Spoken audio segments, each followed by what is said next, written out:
பெரிய news channels கூட watermelon star இவருக்கு இவரே வச்சுக்கிறாரு. உங்களுக்கு தெரியும் அந்த ஹிஸ்டரி. வாட்டர்மெலன் ஸ்டார் நான் எனக்கு பேர் வச்சேன். யார் பேர் வச்சது நீங்க சொல்லுங்க. இதை பேசினாலும் அதை பிடிச்சிக்கிறாங்க. அதை பேசாத இதை பேசாத அதை உண்மையை சொல்றதுக்கு யாருக்கும் இது கிடையாது. ஒரு சேனல் அப்படித்தான் லேசா ட்ரெஸ் அட்ஜஸ்ட் பண்ணேங்க. அதை எடுத்து உள்ள போட்டுவிட்டாங்க. லைட்டா ஒரு ரொமான்ஸ் பண்ணி இப்படி பண்ணோம்னா எல்லாரும் ரொம்ப பிடிக்கும். மூணு படத்துல தனு சொன்னா நான் வந்துட்டேன்.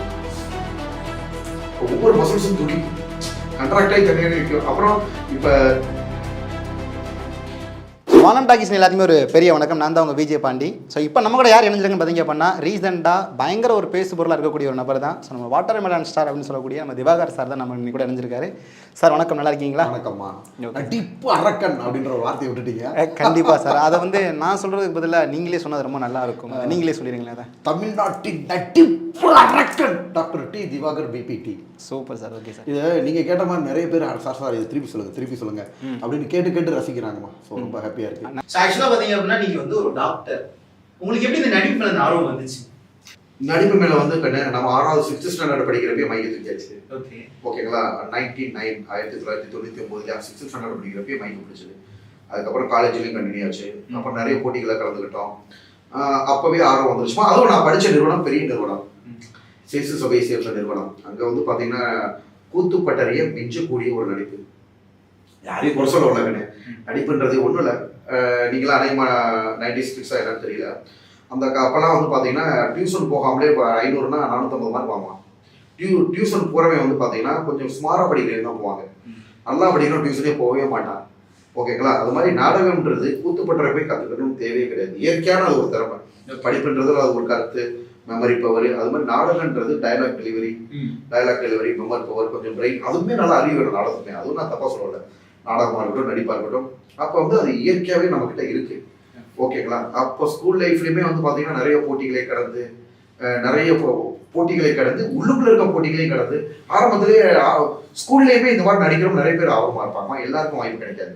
ஸ்கூல் ட்ராமா அப்படின்னு பார்த்தீங்கன்னா இப்போ ஒரு டீச்சர்ஸ் டே வரும்னா அதில் ஒரு 7 பேர் தான் நாடகம் போடுவாங்க. அதுக்குன்னு ஒரு டைம் எடுத்துருப்பாங்க. அதில் நம்ம ஒரு ஆளாக இருப்போம்.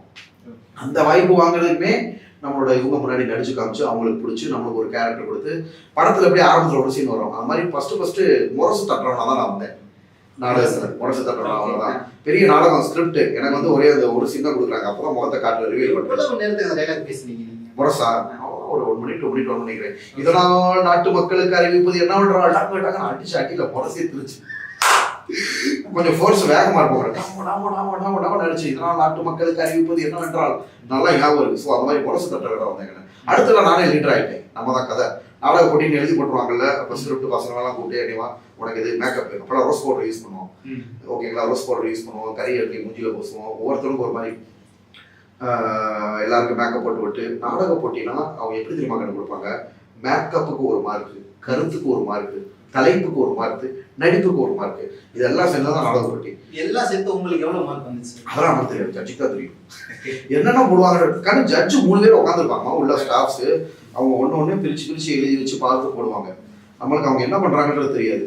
கடைசியில் நாடக போட்டி முடிஞ்சு அதில் இதில் அனௌன்ஸ் பண்ணுவாங்க. ஃபர்ஸ்ட் ப்ரைஸ் நாடக போட்டி 6th ஸ்டாண்டர்டா. இப்போ அதில் ஒரு 15 செக்ஷன் இருக்குன்னா யாரு வின், திவாகர் குழு அப்படின்னு போடுவாங்க. ஓகேங்களா. நான் வாங்கின பரிசு அப்போ ஆரம்பத்திலே என்கிட்ட ஒரு திறமை இருந்திருக்கு. அது அப்புறம் வந்து பார்த்தீங்கன்னா கல்லூரி அதே சமயத்தில் நல்லாவும் படிப்போம். ஸோ படித்து முடிச்சதுக்கு அப்புறம் கிளினிக் டாக்டராக இருந்தால் என்ன பண்ணுவோம், கிளினிக் வைக்கணும், நம்ம ப்ராக்டிஸ் பண்ணோம், அப்படி தானே தோணும். அப்போ வந்து இந்த மாதிரி சினிமா வாய்ப்பை தேடி வரும் யாருக்குமே வராது. ஆனால் டாக்டராக இருந்து இடையில எனக்கு ஒரு நினைப்பு வருங்க. ஆகா நம்மக்கிட்ட அப்படி ஒரு திறமை இருந்துச்சு. ஸ்டேஜ் ஏறினாங்க. ஏன்னா ஸ்ட்ரெஸ்ஸாக இருக்கும் டாக்டர் லைஃப்ன்றது. இங்கே பேச பார்க்க அங்கே போய் ஜாலியாகவும் இருக்கும். அதே சமயத்தில் சில நேரம் ஸ்ட்ரெஸ்ஸாக இருக்கிறப்ப என்னடா அதுக்கு இதுக்கு சம்மந்தமே இல்லாமல் இருக்குன்னு பார்ப்பேன். நம்ம வேலை, வீடு, நம்மளுக்கு ஃப்ரெண்ட்ஸு கிடையாது, ஒன்றும் கிடையாது. ஏன்னா எதுவுமே எல்லாத்துக்கும் ஐசோலேட் ஆகும். ஃப்ரெண்ட்ஸ் கிடையாது, கமிட்மெண்ட் கொடுக்க முடியாது. என் ஃப்ரெண்டு கல்யாணம் ஊர் விட்டு ஊர் பண்ண முடியாது. ஊராக சுற்றுலா தான் போச்சு. அதுதான் இறைவனோட மாற்றங்கள். அதனால் நான் வந்து போகவே அப்பப்போ ஒரு ஞாபகம் வருங்க. ஏன்னா நம்ம லைஃப் காலேஜ் ஸ்கூல் அப்படி இருக்குமே. ஸ்டேஜ் ஏறினா அப்பப்போ கண்ணு முன்னாடி வரும். சரி ஓகே இதை காட்டுறதுக்குன்னு ஒரு நாள் வரும். அப்போ பார்த்துக்கிறோம். அப்படி தான் போயிட்டு இருந்துச்சு எதார்த்தமா. இப்பயுமே நம்ம கடவுளால் தான் அடையாளம் பண்ணப்பட்டிருக்கோம். நான் அப்படி வருவேன் எனக்கு என்ன தெரிஞ்சா என்ன பண்ணுவேன். நான் அன்னியும் பண்ணேன் ரீல்ஸ். அது ஃபேமஸ் ஆகணும் எனக்கு தெரியும். ஓகேங்களா. உங்களுக்கு தெரியுமா என்னென்ன ரீல்ஸ்லாம் முன்னாடியே ஃபேமஸ் ஆகணும் உங்களுக்கு தெரியுமா? தெரியுமா கண்ணு என்ன கண்ணு அது நான் செலக்ட் பண்ணி யோசிச்சு தான் பண்ணுவேன். அதான் நல்ல சீன், ஐகானிக் சீன் போடுறது. மற்ற ரீல்ஸ் டக்கு எல்லாமே இதை தான் பண்ணுவேன். சில ரீல்ஸ் வந்து பார்த்தீங்கன்னா நடிப்பின் உச்சகட்டம் இருக்குல்ல. 3 படத்துல தனு சொன்னா நான் வந்து ஒவ்வொரு மசில்ஸும் துடிக்கும், கண்ட்ராக்ட் ஆகி தனியாக நிற்கும். அப்புறம் இப்போ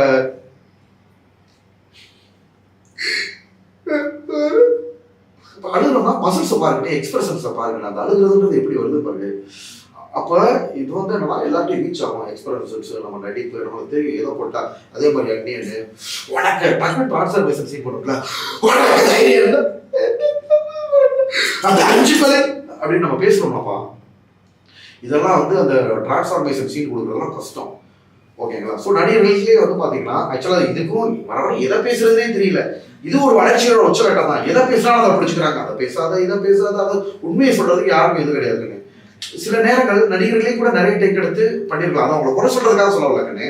அப்ப அதை வந்து ஒரு சிலர் வந்து அப்படிப்பட்டவங்களும் தெரியல. அப்படியே உலகத்துல நடிகர்கள் நிறைய டேக் எடுத்து பண்ணது நீங்க வந்து சிங்கிள் ஷாட் இல்ல, அது எத்தனை டேக் எடுத்தாங்கன்னா எனக்கு தெரியாது. உங்களை மாதிரி இன்டர்வியூ பண்ண ஆக்டர் சொல்றதா எனக்கு சினிமா நாலேஜ் பூஜை இருக்கு. உண்மையை சொல்லுவாரு, நடிப்பு தெரியுமே தவிர நீ என்ன கேரக்டர் கொடுத்தாலும் நான் நடிச்சு காமிச்சிருவேன். பட் என்னன்னா எனக்கு இது மட்டும் தெரியாது.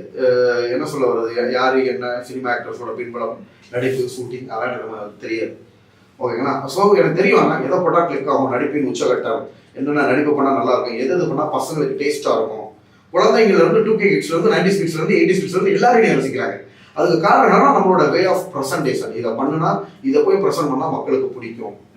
இந்த வாட்டர் மெலன் அதுதான் சொல்ல வரேன். அது பண்றப்ப நான் இவ்வளவு ஃபேமஸ் ஆகும் எதிர்பார்க்கல.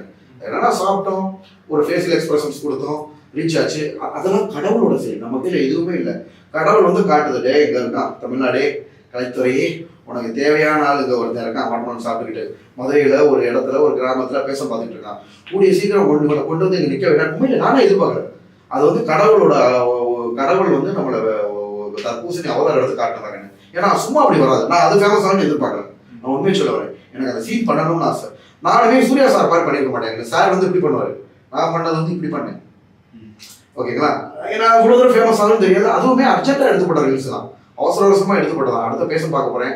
வெயில் காலங்கள்ல வந்து தாகமா இருக்குங்க, என்ன கிடைக்குதோ நொங்கு சாப்பிட்டு கூட நான் போட்டுருப்பேன். பாத்துருக்கீங்களா? நொங்கு சாப்பிடுவே என்னென்ன சாப்பிடணும் உடனே I am going to patient visits, so I am eating இதுன்னு போட்டுருப்பேன். அதே மாதிரி தான் தர்பூசணி சாப்பிட்டு இப்படி போட்டேன். ஸோ வாட்டர்மெலன் ஸ்டார் உங்களுக்கே தெரியும், வாட்டர்மெலன் ஸ்டார் அதையும் கண்டு தப்பா என்னை பத்தி பார்ப்பானுங்கம்மா. பெரிய நியூஸ் சேனல்ஸ் கூட வாட்டர்மெலன் ஸ்டார்னு இவரே வச்சுக்கிறாரு. உங்களுக்கு தெரியும் அந்த ஹிஸ்டரி. வாட்டர்மெலன் ஸ்டார் நான் எனக்கு பேர் வச்சலாம், யார் பேர் வச்சது நீங்க சொல்லுங்க. அது வந்து ஒரு நீங்க சாங் ஒன்னு பண்ணீங்க. ஏன்னா அந்த டைம்ல அந்த டீமை நீங்க இன்டர்வியூ பண்ணிருக்கீங்க. வாட்டர்மெலன் ஸ்டார் நானே எனக்கு வைக்கவே இல்லை சார். ஓகேங்களா? ஆல்பம் சாங் ஃபர்ஸ்ட் பண்றோம், உங்களுக்கு என்ன அடமொழி வைக்கிறதுன்னு கேட்குறாங்க.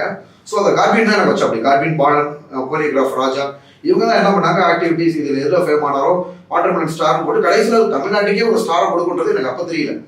ஓகேங்களா? அப்ப நிறைய இப்படித்தாங்க நம்ம வந்து தப்பா வதந்தி இருக்கிறப்ப ஒரு மனுஷன் ஃபேமஸ் ஆயிட்டான்றதுக்காக அவனை இப்படி சுத்தியே அடிக்கிறது. ஒருத்தர் பேரை, நடிகர் பேரை தெரியாம இப்ப சாந்தனு அண்ணா அப்படின்னு நான் சொன்னேன், அது நான் தாத்தி சாந்தோம் அண்ணான்னு சொல்லிட்டேன். அதையே பிடிச்சிக்கிட்டு அதையும் ஒரு குற்றமா வேணும்னு நான் சத்தியமா உங்களுக்கே தெரியும், ஸ்கிரிப்ட் எல்லாம் நான் பேச மாட்டேன். நிறைய பேர் ஃபாலோ ஆகிருக்க மாட்டான், வாயில வராம அப்படி சொல்லியிருப்போம். எதை பண்ணாலும் குற்றம்ன்றாங்கம்மா. ஒரு சேனல்ல அவங்க டேரக்டர் பேரை தயவு செஞ்சு மென்ஷன் பண்ணிடுறாங்க. தெரியாதனமா பேச்சு வாக்குல வந்துருச்சு அவன்ட்டு. ஓகேங்களா? திருப்பி அவங்ககிட்ட சொல்லி இல்லைங்க தப்பு, பெரிய டேரக்டர் தெரியாதுன்னு சொல்றது உண்மை. அந்த டேரக்டர் ஏன்னா நான் படம் அதிகமா பார்க்கறதுனால தெரியாதுன்னு சொல்றதுனால தப்பு கிடையாதுல்லப்பா. அப்ப அவன் சொன்னதை தூக்குங்கன்னு அந்த யூடியூப் சேனல்ல ஊராக போராடி அதை எடுக்கவே இல்லைங்கன்னு. அப்ப நான் என்ன பண்ணுவேன், மக்களுக்கு விளக்கம் கொடுத்து போட்டேன், அவங்களை திட்டி. அதுதான் நான் பண்ண முடியும். நான் திட்டணுன்றது எய்ம் கிடையாது. ஏன்னா அது 4 மில்லியன் வியூஸ் போயிடுச்சு, அவங்களுக்கு காசு சம்பாதிக்கணும். அதுக்காக நம்மளை இப்படி தப்பா பரப்புறாங்க. எதுவுமே உண்மை, நீதி, நேர்மை, சத்தியம் வந்து என்னையும் ஜெயிக்கும். எவ்வளோ நல்ல சேனல்ஸ் இருக்காங்க. ஓகேங்களா? அவங்கெல்லாம் வந்து இந்த மாதிரி தப்பா பண்ண மாட்டாங்க. ஏதோ ஒரு கரெக்ஷன் இருக்குன்னா உடனே நான் சொல்லி உடனே எடுத்து போட்டு விட்டுறாங்க. ஒரு சேனல் அப்படிதான் லேசா ட்ரெஸ் அட்ஜஸ்ட் பண்ணேங்கன்னு அதை எடுத்து உள்ள போட்டு விட்டாங்க. அதில் பார்த்தா ஒரு பேடான ஒரு அசிங்கம். ஆனால் சொல்லி எடுத்துட்டாங்க உடனே. எனக்கு அது போட்டது ஒரு மேட்டர் இல்லை, சொன்ன உடனே எடுத்துட்டாங்க, நான் இங்கே எடிட் பண்ணிட்டாங்க. ஒரு சிலர் வந்து அவ்வளோ பெரிய டேரக்டர் தயவு செஞ்சு அதை போடாதீங்க, அதை எடுக்குன்னு சொல்லி எடுக்கவே இல்லைங்க. அவங்க பண்ற தப்புக்கும் நம்மளதான் காரணம் சொல்லுவாங்க. ஒரு மனுஷன் வளர்ச்சி அடைஞ்சிட்டான்றதுக்காக அவன் நின்னா குத்தம், நடந்தா குத்தம், அதை சொன்னா குத்தம், இதை சொன்னா குத்தம், இப்படி பண்ணா குத்தம், அப்படி பண்ணா குத்தம். கிட்டத்தட்ட இது ஒரு வளர்ச்சி நிலைப்பாடு தான். எல்லாரும் என்ன சொல்றது வந்தோம்னா திவாகர் ஒன்றும் இது பண்ணாது, இதெல்லாம் வளர்ச்சி நிலைப்பாடு தான். நீ யாருன்றது தெரியும், மக்களோட ஆதரவு இருக்கு உங்களுக்கு, நீங்க உங்களோட வழியை நோக்கி போங்க. வாட்டர்மெலன் ஸ்டார்ன்றது அதுக்கப்புறம் தான் உருவெடுத்துச்சுக்காரு. எனக்கு நான் வச்சுக்கிட்ட பேரே கிடையாது, கடவுள் மேல சத்தியமா. ஸ்டார்னு அவங்கவுங்களாம் நிறைய பேர் சினிமா ஸ்டார்ல அவங்க வச்சுக்கிட்டாங்க. எனக்கு வச்சது உங்களுக்கே தெரியும் ஹிஸ்ட்ரி, நான் வைக்கவே கிடையாது. என் பேர் வச்சவங்க பின்னாடி இருக்காங்க.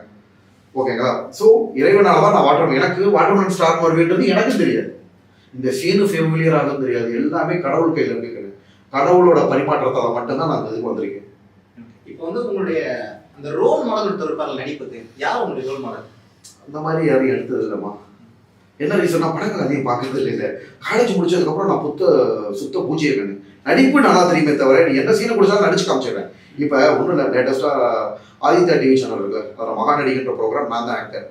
முன்னாடி வந்து கொஞ்சம் நடிகை பாஸ் இருக்கும், பொதுமக்களை நடிச்சு காட்ட சொல்லி அவங்க எடுப்பாங்க. இப்போ நானே போய் ஒரு சீனை கொடுப்பாங்க, நான் போய் நடிச்சு காமிச்சிடுறேன். இப்போ அதில் இதில் ஸ்பைடர்னு ஒரு படம் வந்திருக்கு, நான் படம் பார்க்கல. அப்போ எல்ஜி சூர்யா சார் பேசியிருக்காரு, அப்போ ஒரு இது பண்ணியிருப்பாரு. அந்த சீனை அப்படியே ஒரு இடம் தான் பார்த்தேன், டக்கு மக்கள் முன்னாடி நடிச்சு காமிச்சிரு. படமே நான் பார்க்க எனக்கு தெரியாது, அவங்களும் கண்டுபிடிச்சிடுறாங்க டக்குன்னு. ஓகே, இல்லை நீங்கள் என்ன கொஸ்டின் கேட்டீங்க, என்ன கொஸ்டின் கேட்டீங்க? உங்களுக்கு ரோல் மாடல் இல்லை, எதுக்கு சொல்ல வரேன். ஸோ நடிப்பு தான் முக்கியமே தவிர ரோல் மாடல் நான் யாரும் எடுத்துக்கிட்டது கிடையாது. நான் அதிகமாக படங்கள் பார்க்கறது கிடையாது.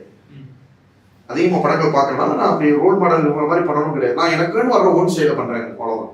எந்த படமே இப்ப இந்த படத்தை பார்த்து நான் இந்த ஒரு விஷயம் பண்ணேன், இந்த படம் பார்த்தனால எனக்கு இந்த மாதிரி நான் நடிப்பு எனக்கு வர ஆரம்பிச்சேன். அதாவது படம் பார்க்கறதுக்கு முன்னாடி நம்ம ஸ்கூல் பள்ளி பருவத்திலேயே வீரபாண்டிய கட்டபொம்மன், குடிகாத்த குமரன், அப்ப நாங்களாம் ஓன் ஸ்கிரிப்ட் அப்படி பழகிட்டோம்ல. நாங்க அப்படி பழகினால எங்களுக்கு இது இந்த மாதிரி எனக்கு ஒரு எண்ணம் வரல. ஓகே, இப்ப இந்த மாதிரியான நிறைய நடிப்புகள் நீங்க வந்து கொடுத்துருக்கீங்க, நிறைய விஷயங்கள் பண்ணிருக்கீங்க. மக்கள் எந்த அளவுக்கு உங்களுக்கு வந்து பயங்கரமா கொண்டாடி இருக்காங்க இந்த விஷயத்துல? எல்லாமே கொண்டாடுறாங்க. எந்த ஊருக்கு போனாலும் நம்மளுக்கு ஒரு பிரச்சனைலாம் ஃபேஸ் பண்றாங்கம்மா. அதாவது வியூவர்ஸ் ஜாஸ்தி ஆகுது, ஓகேங்களா? வியூவர்ஸ்ன்றதை விட எங்க போனாலும் நீங்களே பாக்குறீங்களா, நிறைய காலேஜ் ஸ்கூல் வந்து குறைஞ்ச காலத்திலே மக்கள் கொடுத்த அன்பு. நான் உள்ளுக்குள்ள வந்து சில பேர் கேட்டாங்க, நீங்க வந்து 2 வருஷமா இருப்பான்னு. வெறும் 10 மாசத்துல அடிச்சு நொறுக்கி இந்த அளவுக்கு டென்ஷன் பண்ணியிருக்கேன். நான் வந்து யூடியூபர் கிடையாதுன்னு, இது எல்லாமே மக்கள் செல்வாக்குனால தானே. ஐ எம் நாட் ஏ யூடியூபர். நான் யூடியூப்ல போட்டு நிறைய அவ்வளோ ஃபாலோவர்ஸ் இவ்வளோ எதுவுமே கிடையாது. நீங்கள் பாருங்க யூடியூப் சேனலை இப்போதான் கொஞ்சம் கொஞ்சம் போட ஆரம்பிச்சிட்ருக்கீங்க. I am not a YouTuber. இன்ஸ்டாவில் மட்டும் தான் வீடியோ அப்லோட் பண்ணேன். அது எல்லா திறமை, ஒரு மனிதனோட திறமையை பாருங்க. இன்ஸ்டாவில் போட்டது யூடியூப் போச்சு 500 சேனலுக்கு. அப்போ என்னை பார்க்குறவனா யூடியூபர் நினைக்கிறாங்க. ஐ எம் நாட் ஏ யூடியூபர். அப்புறம் யூடியூப்ல இருந்து என்னாச்சு, டிவி சேனல் போச்சு. டிவில இருந்து ட்விட்டர் போக ஆரம்பிச்சு. ட்விட்டர்ல எனக்கு அக்கௌண்டே கிடையாது. ட்விட்டர்லேயும் நம்மளை பற்றி தான் நிறைய ஓடிக்கிட்டு இருக்கு. அதுல இருந்து பிக் ஸ்க்ரீன் போச்சு. இப்போ 5 படம் நடிச்சு முடிச்சிட்டேன். 4 படத்துல சின்ன சீன், 5ஆவது படத்துல தனி கேரக்டர் உள்ள மாறியாச்சு. இப்ப நடிப்புல வந்துட்டு நிறைய வெரைட்டியான விஷயம் இருக்கு. உங்களுக்கு எந்த மாதிரி எய்ம் இருக்கு? விஜய் சார் மாதிரியா, அஜித் சார் மாதிரியா, சந்தனம் சார் மாதிரியா, இல்ல வடிவேல் சார் மாதிரியா, இந்த மாதிரி காமெடியா, எந்த மாதிரி உங்களோட எய்ம் இருக்கு? நம்மளுக்கு கதைக்கு நாயகன் ஆகணும்னு ஆசை. அதாவது ஹீரோ மீன்ஸ் பெரிய ஆளு காமெடினா மட்டும் கிடையாது. ஹீரோன்ற எல்லாமே இழுத்து போட்டு பண்ணணும். காமெடியும் பண்ண தெரியும், ஹீரோயிஸும் பண்ண தெரியும். நம்ம பண்ற எல்லாத்தையும் ரசிக்கிறாங்க. எங்க பாருங்க, லைட்டா ஒரு ரொமான்ஸ் பண்ணி இப்படி பண்ணோம்னா எல்லாருக்கும் ரொம்ப பிடிக்குது. ரொமான்டிக் ஆஸ்பெக்ட்லயே நம்மள விரும்ப ஆரம்பிக்கிறாங்க. நீங்களே பார்த்துருப்பீங்க, ஃபீமேல் ஃபேன்ஸ் ஜாஸ்தியா இருக்கும்.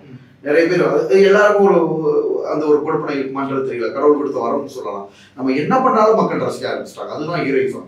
ஹீரோயிசம்னா என்னன்னா, அந்த கதைக்கு முக்கியமான ஆளா இருக்கணும், நமக்கு நிறைய ரோல் வரணும், நமக்கு அந்த மாதிரி ஆசை தானே தவிர அதுக்கு உண்டான தகுதியான ஆட்கள் நம்ம. அதனால நான் அந்த மாதிரி தான் எதிர்பார்க்கிறேன். பட் ஆரம்பத்துல ஹீரோ ஆக மாட்டாங்க, கிடைக்கிற கேரக்டர் நடிப்போம், எதிர்காலத்துல பாத்துக்கிறோம். நீங்க வந்து நார்மலாவே நடிக்கலாமே, ஏன் வந்து சிவாஜி சார் மாதிரி? இல்ல கண்ணு, நிறைய பேர் கமெண்ட்ல போட்டலாம். நேற்று கூட ஒருத்தர் கம்பேர் பண்ணி போட்டிருக்காரு, ஏதோ யூடியூப் சேனல் நவரசத்தை காட்டுன்னு சொல்லி போட்டிருக்கேன். அதுவும் சிவாஜி கணேசன் சார் எது நடிச்சது ரெண்டையும் கம்பேர் பண்ணி எனக்கு போட்டு விட்டுருக்காங்க. சார் சொல்றேன், யார் சொல்லட்டும், நான் உங்களுக்கு இருக்கேன் சார் சொல்லி எடுத்து போடுவோம். அவரும் உங்களை மாதிரி என்ட்ரி பண்ண விஜய் தான், நல்ல மனுஷன் தான். இப்ப இருந்து அவர் ஆரம்பத்துல இருந்தே சப்போர்ட் பண்ணியிருக்காரு. இப்போ மக்களோட இதை பாரு, எனக்குலாம் அந்த மாதிரிலாம் எடிட் பண்ண தெரியாது. அவங்க வந்து இது மாதிரி கம்பேர் பண்ணி சொல்றாங்க, நீ எக்ஸ்பிரஷன்ஸ் கொடுக்குறப்பமா அப்படின்னு பண்றோம். டக்குனு சிவாஜி கணேசன் சொல்லி நெஞ்சில் ஈட்டிக்கிட்டேன், இதை கிண்டல் பண்றாங்க. அது எவ்வளவு கஷ்டம் தெரியுமா? நெஞ்சில் ஈட்டி குட்டி எனர்ஜி அவ்வளவு தேவை கண்ணு. ஒவ்வொரு மசில்ஸும் கண்ட்ராக்ட் ஆகும். நடிப்பு எக்ஸ்பிரஷன்ஸ் காமிச்சு இந்த கீழே குனிஞ்சு ஐபால் மேல போகுது பாருங்க, இதெல்லாம் எக்ஸ்பிரஷன்ஸ்மா. இல்ல இப்ப இது நீங்க உங்களோட ஓனா நீங்க ஏதாவது விஷயம் நடிச்சிருந்தா பரவாயில்ல. நீங்க சிவாஜி சார் இல்ல இதெல்லாம் பண்ணிருக்கீங்க. வீரபாண்டிய கட்டபொம்மன்லாம் எங்க ஸ்கூல்ல வந்தது. அதெல்லாம் பேசி காட்டுறோம். அதெல்லாம் எங்க ஓன் டயலாக் தான். அது டயலாக்ல நடிப்பை பாரு, டயலாக் டெலிவரி பாரு, பேசி காட்டுற பாருங்க. கொதிக்கிறது என் ரத்தம், துடிக்கிறது என் தசை, அடக்கு அடக்கு அடக்கு என்கிறது என்னுடைய தாய்க்கர் நாளை. எங்களோட நாட்டு நட்டாயா, கறி பறித்தாயா, அல்லது அங்கு கொஞ்சி விளையாடும் என் குல பெண்களுக்கு மஞ்சள் அரைத்து கொடுத்தாயா, மானம் கெட்டவனே. இதெல்லாம் வந்து பாத்தீங்கன்னா அந்த ஸ்கூல்லயே கத்துக்கிட்டது. இதுல வந்து பாத்தீங்கன்னா இவ்வளவு இன்டென்சிட்டியா பேசுறோம், எந்த டயலாக்கும் ஈக்குவல், என்ன டயலாக்னாலும் பேசக்கூடியன்றதுக்கு இது ஒரு சாம்பிள், ஓகேங்களா? அது போக வந்து பாத்தீங்கன்னா இதெல்லாம் வந்து நாங்க படம் டயலாக் பண்றதுக்கு காரணம் மக்களுக்கு ரீச் ஆகும். அதாவது பசங்கள்லாம் லேட்டஸ்ட் சீனா தான் பண்ணிட்டு இருக்காங்க. நான் ஏன் பழைய பட கர்ணன் சீன் எடுத்து பண்ணிட்டு இருக்கேன். ஒரு நடிகனுக்கு நடிப்போட உச்சகட்டம் தெரியுது. ஒரு நடிகனுக்கு நடிப்பின் உச்சகட்டம் கர்ணன் சீன் நெஞ்சில ஈட்டி எவ்வளவு பெரிய சீன் தெரியுங்களா? யாராவது நடிக்கிறே சொல்றது. நான் அதை ரீக்ரியேஷன் பண்ணுறேன்னா என்ன ரீசனா எனக்கு பிடிச்சிருக்கு. உச்சகட்டம் நான் அவங்ககிட்ட சொன்ன மாதிரி செலக்ட் பண்ணி தான் பண்ணுவேன். நடிப்பின் உச்சகட்டம். நீங்க இந்த கம்பேர் பண்ணி ஏன் பண்றீங்க? அதனாலே அதாவது கம்பேர் பண்றது வந்து குலக்கூற்றம் கிடையாது. நான் சார் மாதிரி பண்ணி காட்டுறேன் ஒன்றும் இல்லை. நீங்களே கேட்குறீங்க கொஸ்டின், உங்களை யார் மாதிரி அவங்க யார் இன்ஸ்பிரேஷன் சொல்லி கேட்குறீங்க. அவங்கள மாதிரி நடிச்சு அவங்கள மாதிரி மீன்ஸ் இந்த சீனை எடுத்து ரீக்ரியேஷன் பண்ணி நானும் அவர் மாதிரி பண்றேன் எடுத்து இதோட குலக்கூற்றம் கிடையாது. கம்பேர் பண்றது ஏன் அவங்க அந்த மாதிரி நினைக்கிறாங்கன்னு தெரியல, எனக்கு புரியல. இல்லை இப்போ நீங்களே பண்ணிட்டீங்க. வாட்டர் கஜினி சார் பண்ணதா, நம்ம கஜினி படத்துல சூர்யா சார் பண்ணதா இருக்கலாம், இல்லை நம்ம சிவாஜி கணேசன் சார் பண்ண மாதிரி இருக்கலாம், இல்லை நம்ம தனுஷ் சார் பண்ண மாதிரி இருக்கலாம். இந்த மாதிரி நீங்க கம்பேர் பண்றதுனால தான் நிறைய பேர் வந்து உங்களுக்கு கிடையாதுமா. நான் சிவாஜி கணேசன் சார் கர்ணன் ஆக்டிங் பண்றேன்னா அது ஒரு குலக்கூற்றம் கிடையாது, இது அஃபென்ஸ் கிடையாது.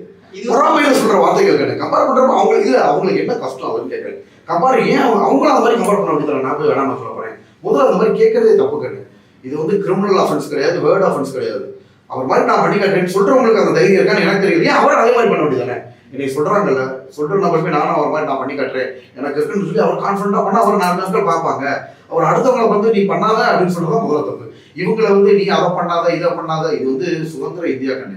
அவங்களுக்கு வேண்டியதை பண்ணிக்கிட்டு இருக்காங்க. அவங்க நடிகர்ன்றவங்க பொதுவெளியானவங்க. அவங்கள பத்தி தப்பா பேசாம நடிப்புல கம்பேர் பண்ணி பேசுறது வந்து அவங்களோட தனித்திறமை, அவனோட தனி மென்டல் ஸ்ட்ரென்த், அவனோட ஆக்டிங் லெவல். அவங்கள வந்து இதை பண்ணக்கூடாது அப்படின்னு சொல்றதே முதல்ல தப்பு. அந்த உரிமை ஊடகங்களுக்குமே கிடையாது.